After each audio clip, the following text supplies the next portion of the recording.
Buenas tardes, noches, días, en el momento que ustedes, queridos hermanos, decidan ver y escuchar este video. Estamos muy contentos de estar en una emisión más de Tierra Buena y hoy, pues, afortunadamente podemos estar los tres que normalmente estamos. Bienvenido, Padre Miguel, buenas tardes. ¿Cómo estás, Toño? Muy bien, gracias a Dios. Padre Jaime, muy buenas tardes, bienvenido. Saludos, ¿qué tal? Hola.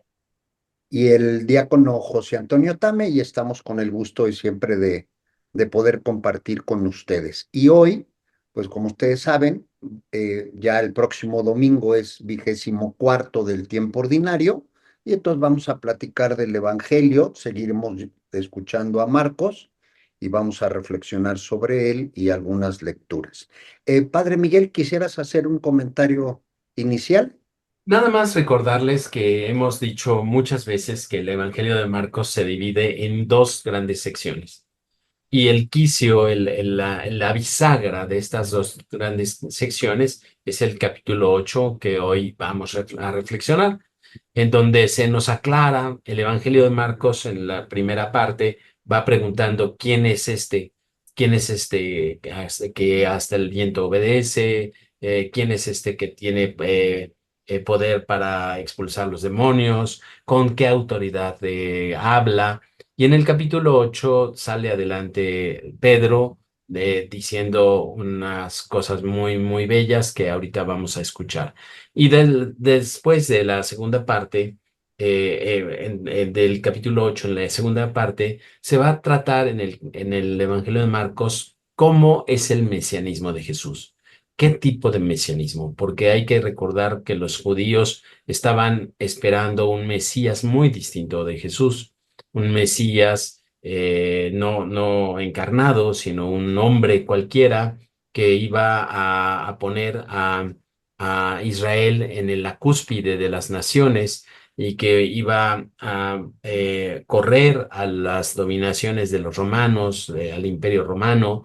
Y entonces el Evangelio de Marcos, para dar respuesta a ¿quién es este? Dice que tú eres el Hijo de Dios vivo, el Mesías. Y entonces la segunda parte del Evangelio de Marcos es ver cómo es el mesianismo de Jesús. Eh, Sin embargo, quisiera pues explicar tantito más el texto, que lo vamos a hacer después de leerlo, ¿no? Perfecto. Muchas gracias, Padre Miguel. Padre Jaime, ¿nos harías favor de leer el Santo Evangelio como de Claro, costumbre? por supuesto. Del Evangelio según San Marcos. En aquel tiempo, Jesús y sus discípulos se dirigieron a los poblados de Cesarea de Filipo. Por el camino les hizo esta pregunta: ¿quién dice la gente que soy yo? Ellos le contestaron: algunos dicen que eres Juan el Bautista, otros que Elías y otros que alguno de los profetas. Entonces él les preguntó: ¿y ustedes quién dicen que soy yo? Pedro le respondió: tú eres el Mesías. Y él les ordenó que no se lo dijeran a nadie. Luego se puso a explicarles que era necesario que el Hijo del Hombre padeciera mucho, que fuera rechazado por los ancianos, los sumos sacerdotes y los escribas, que fuera entregado a la muerte y resucitara al tercer día. Todo esto lo dijo con entera claridad. Entonces Pedro se lo llevó aparte y trataba de disuadirlo. Jesús se volvió y, mirando a sus discípulos, reprendió a Pedro con estas palabras: apártate de mí, Satanás, porque tú no juzgas según Dios, sino según los hombres. Después llamó a la multitud y a sus discípulos y les dijo: el que quiera venir conmigo, que renuncie a sí mismo, que cargue con su cruz y que me siga. Pues el que quiera salvar su vida la perderá, pero el que pierda su vida por mí y por el Evangelio la salvará. Muy bien, muy bien. Muchas gracias, Jaime.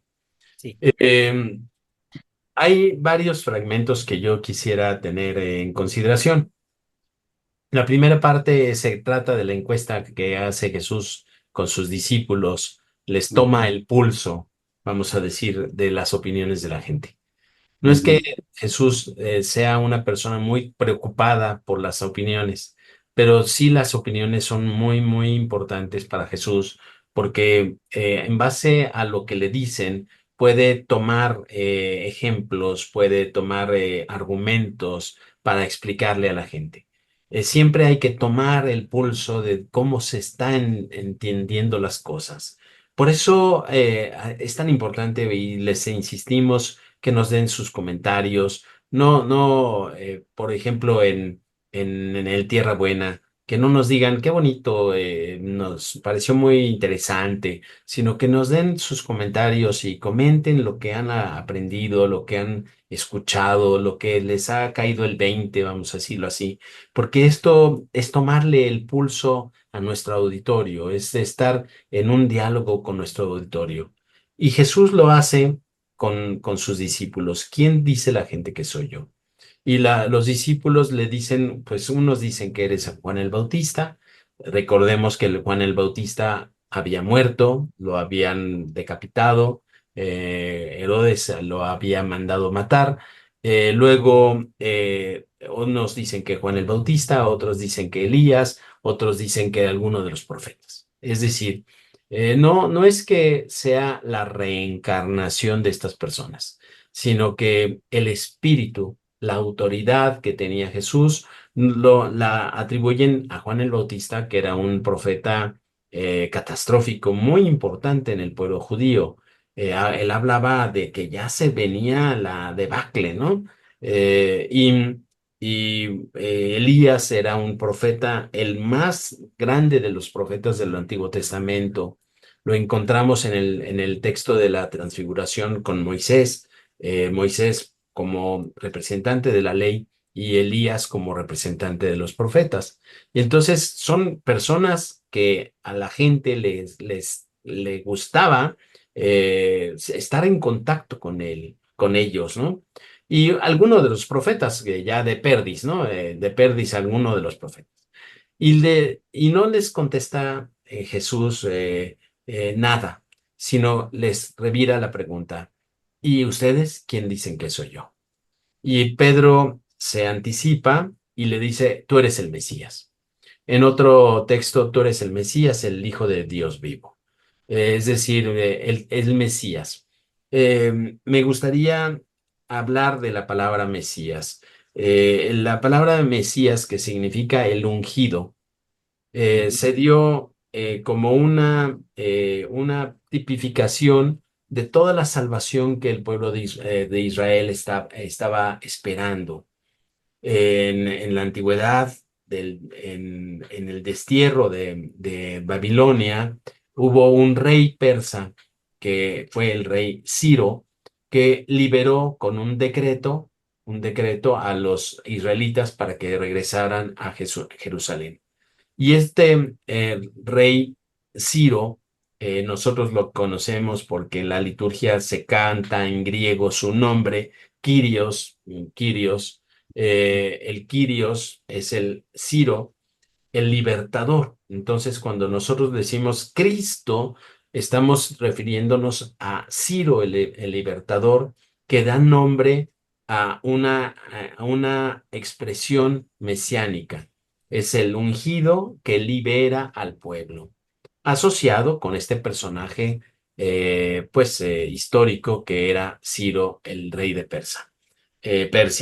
Entonces, el Ciro, el Mesías, se comenzó a ver como un libertador, como un libertador militar, como un libertador político, no tanto como nosotros lo entendemos como una liberación interior, como una liberación del pecado.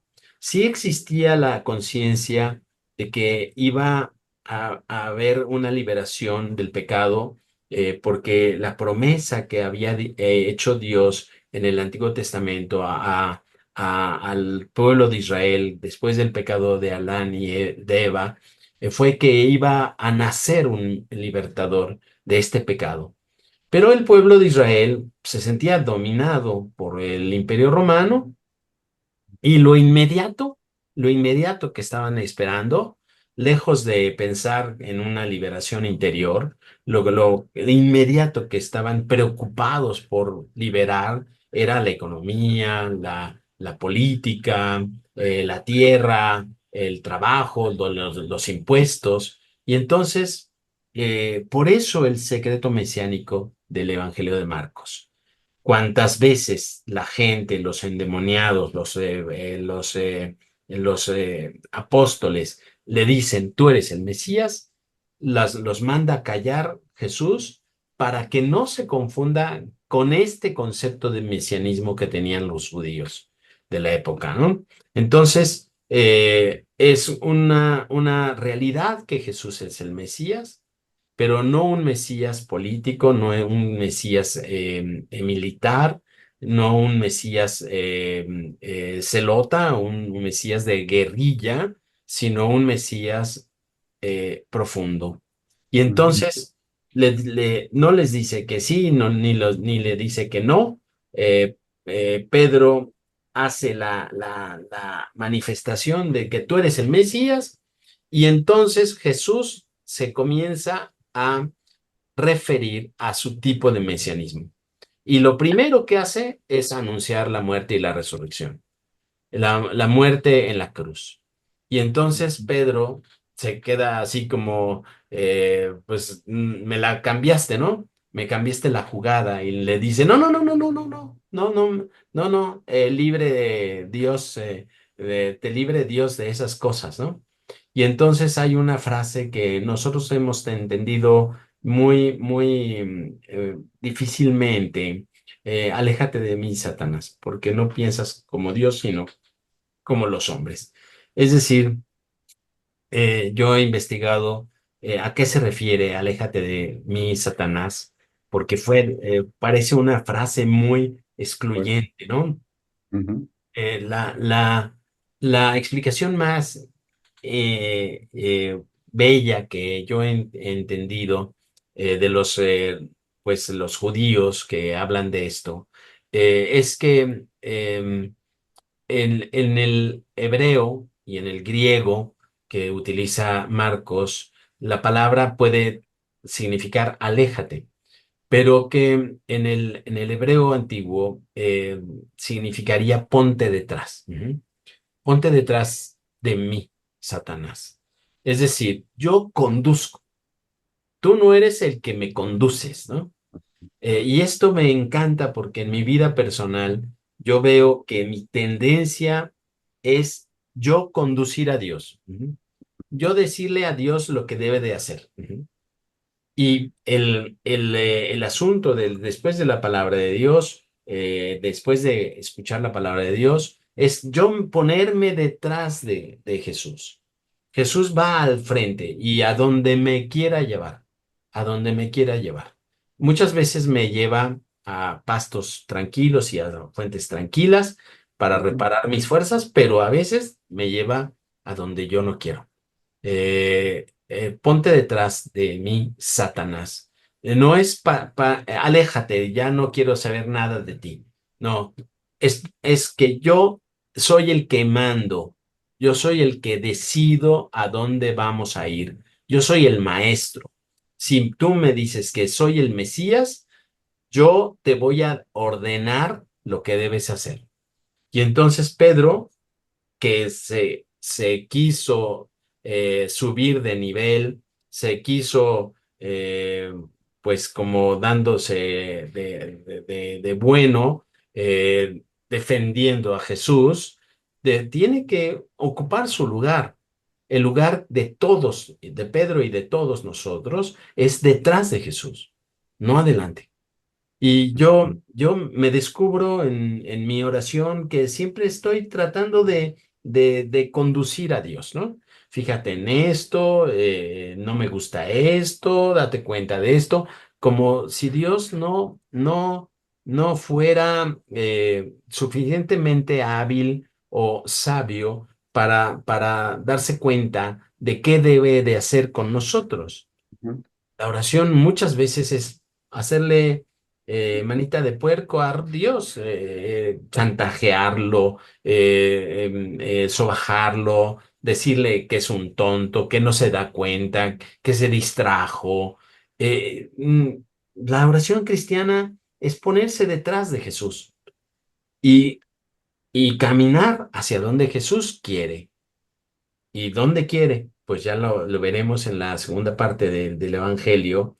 Quiere llevarnos a la cruz, a la entrega, al amor sin barreras, a la incondicionalidad, al perdón total. Esto a veces no me gusta, pero allí nos quiere llevar, allí nos quiere llevar. Entonces, entrar en contacto con Jesús como persona, estar en contacto con el evangelio que nos salva, ¿de qué nos salva? Ya no es del imperio romano, ni del imperio gringo, ni de los políticos, sino de mí, de mi monstruosidad, de mi pecado, de mi injusticia, mi venganza, de mi resentimiento. Esto quiere hacer Jesús en mí. Entonces, yo creo que este capítulo es un capítulo que no solo tiene que ver con Pedro, que pues en la, en la franja que está en la Basílica de San Pedro, tiene esta cita, ¿no? Como representante de toda la iglesia, como fundamento de toda la iglesia. No, sí, también, tú eres Pedro, sobre esta roca edificaré mi iglesia. Sí, también, pero a mí me parece muy elocuente que yo me tengo que poner detrás de Jesús, no delante de Jesús. Bien, eso puedo comentar. Muchas gracias, Padre Miguel. Padre Jaime, ¿qué nos quisieras hacer favor de comentar? Pues a mí me llama mucho la atención esta primera identificación con los profetas, Elías, Juan el Bautista o alguno de los profetas, recordando que profeta pues es el que habla en nombre de Dios. eh, y sin embargo, pues no era alguien que hablaba en nombre de Dios, sino era Dios mismo dialogando con la humanidad, Ujú, Jesucristo. ujú, Y ese dato me llama mucho la atención. Va más allá de una presencia profética. Por supuesto que Dios siempre ha querido dialogar con su pueblo y ha mandado profetas, pero en este momento crucial del Evangelio de San Marcos es Dios mismo quien va hablando, es, pues sí, en el Hijo, a partir de la presencia del Hijo, que lo identifican como el Mesías, el ungido, el que tiene en sí mismo el Espíritu de Dios, el ungido de Dios. Y ese punto a mí me llama mucho la atención, este encuentro, este diálogo entre Dios y nuestra misma humanidad. ujú, Luego, pues ya el mesianismo que ha explicado el padre Miguel, sí, sí, sin lugar a duda. Y también me llama la atención este mesianismo. Aparentemente en este mesianismo, el, apareciera como si el mal triunfara, que ujú, ese es como nuestro temor. El temor humano es que parece que el mal triunfó y que todo se fue por la borda. En otros evangelios habla pues de la hora de las tinieblas, ha llegado el momento de la hora de las tinieblas, en donde pareciera que se cruzan las, las visiones. Aquello que parece perdido realmente está triunfando Dios ahí en la muerte, pero en la evidencia, por así decirlo, pareciera que gana el mal. Por eso es elocuente esta expresión de Jesús: ponte detrás de mí, apártate de mí, Satanás. Es como si fuera también en el momento de las tentaciones, en donde lo aparta, aleja a Satanás. Sí, porque es aparente el triunfo del mal. Eso sí pudiera sacarnos como nos pudiera descontrolar, porque a lo mejor quisiéramos el triunfo palpable también. Además lo queremos palpable, que el mal no triunfe ante nuestros ojos, pero pareciera que ante nuestros ojos va a parecer todo perdido y ese desconcierto pudiera llevarnos así un poco a la lucha interior, en no confiar en Dios, pero realmente allí se está dando la verdadera fuerza de Dios. El apártate de mí, Satanás, pues sí, se entiende como esta expresión, me evoca lo de las tentaciones. Y luego también este misterio, ¿no? Porque tú no juzgas según Dios, sino según los hombres. Eh, Como si se hubiera identificado el mal con el pensar humano, ¿no? Con el pensar humano ya no piensa en la entrega generosa que significa la cruz, sino piensa en salvarse a sí mismo.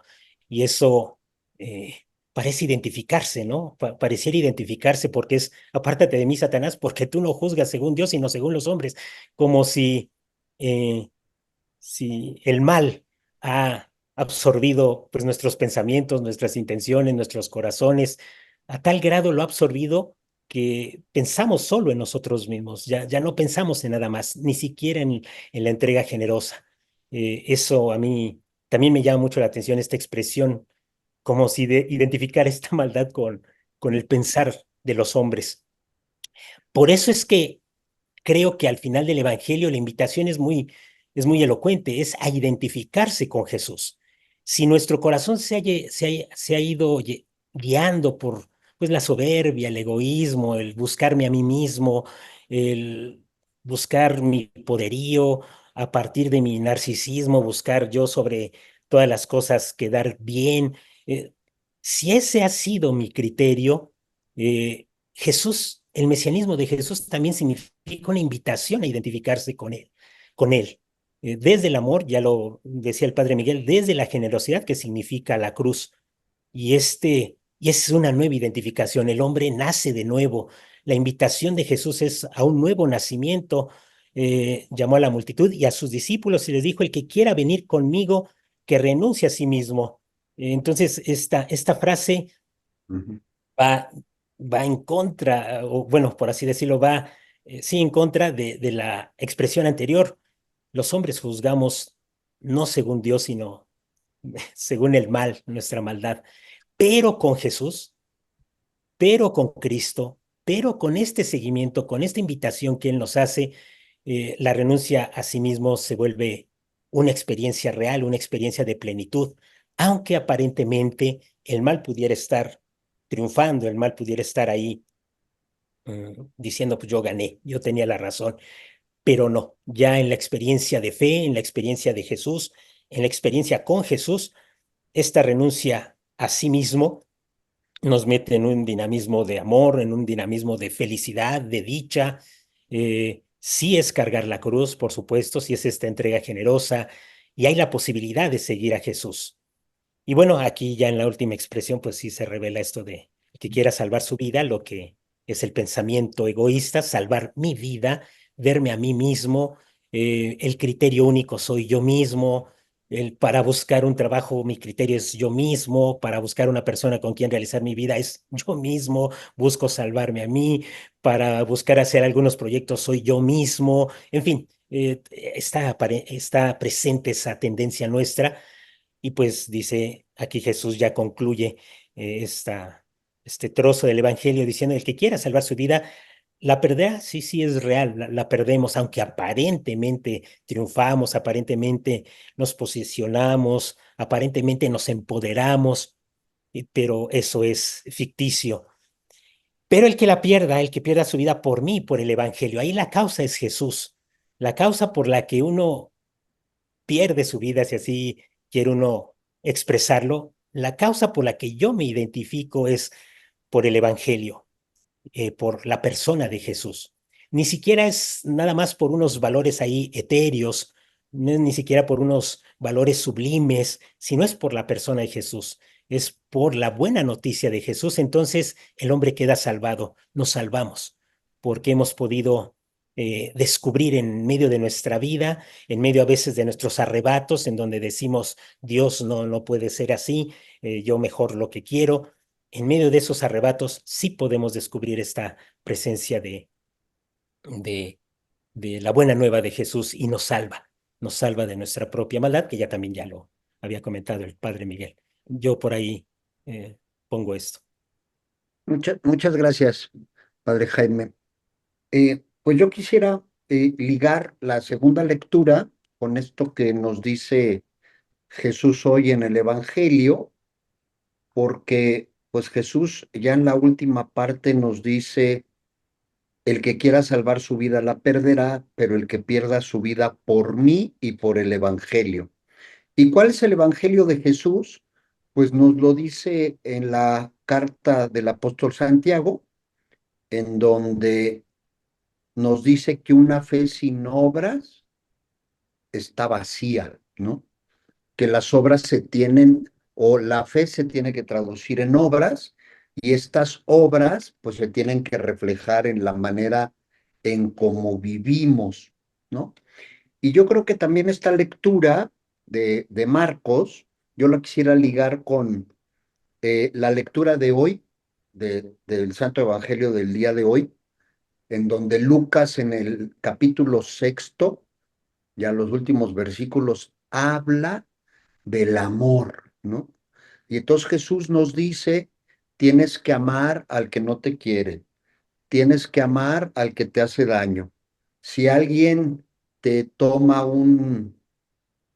una ropa, regálasela y dale más. O sea, Jesús nos está diciendo, queridos hermanos, con esto, que eso es perder nuestra vida, es despojarnos de todo para amar al otro como Cristo nos enseñó.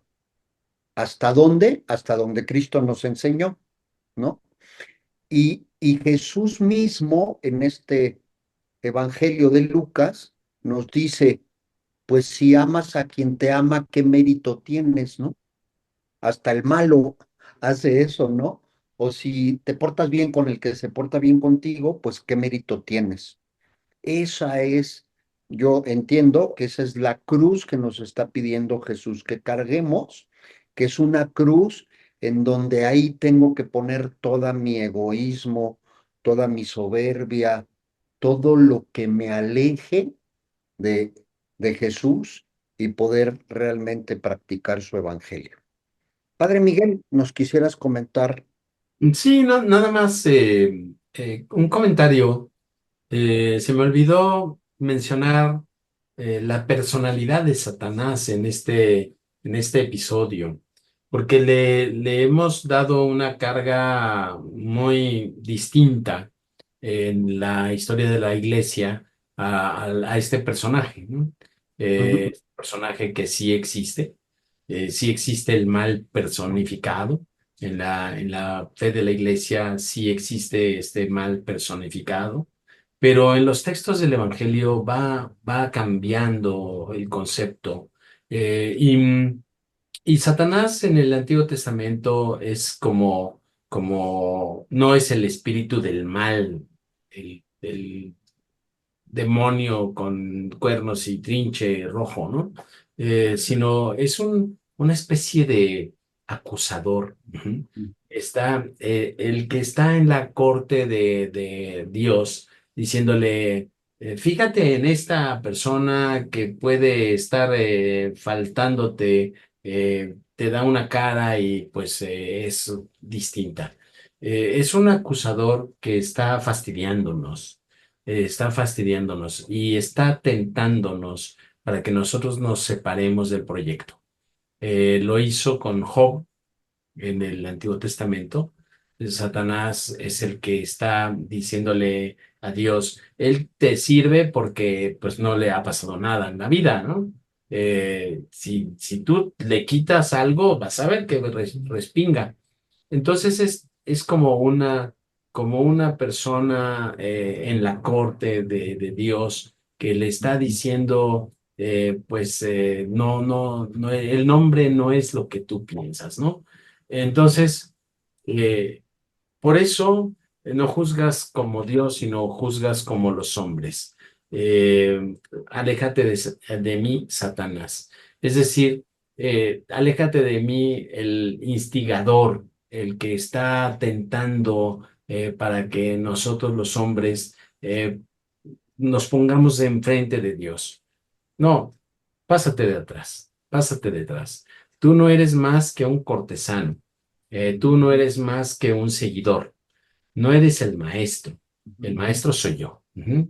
Entonces, bueno, me resulta muy evidente que no es la maldad absoluta, sino un personaje que está metiéndole el pie al proyecto de Dios. Y todo lo que han dicho ustedes, pues concuerdo. Ujú. Muchas gracias, Padre Miguel. Padre Jaime, ¿quisieras comentar algo adicional? Ahí estaría bien. Ahí me quedo. Muy bien, pues muchas gracias. Pues queridos hermanos, esta es nuestra propuesta de reflexión para este próximo domingo y recordarles que pues si les gustó este comentario, esta reflexión, donde está el pulgar hacia arriba, nos hagan favor de oprimir la tecla y pues les agradecemos mucho que nos hacen favor de compartir este video. Ojalá lo puedan compartir con más personas para que esta pues pequeña comunidad de fe y de reflexión vaya creciendo. Y también no podemos dejar de comentar, hoy coincide que el 15 de septiembre, el día en que recordamos la independencia la independencia de este país es domingo, pues yo creo que vale la pena que pues hagamos una oración especial para que en este país todos los que vivimos en él, pues podamos vivir de una manera mejor en todos los sentidos, que podamos poner nuestra fe en práctica y que esta fe se vuelvan obras que beneficien a todos los demás. Les agradecemos mucho y nos veremos la próxima semana si Dios quiere. Hasta pronto. Gracias.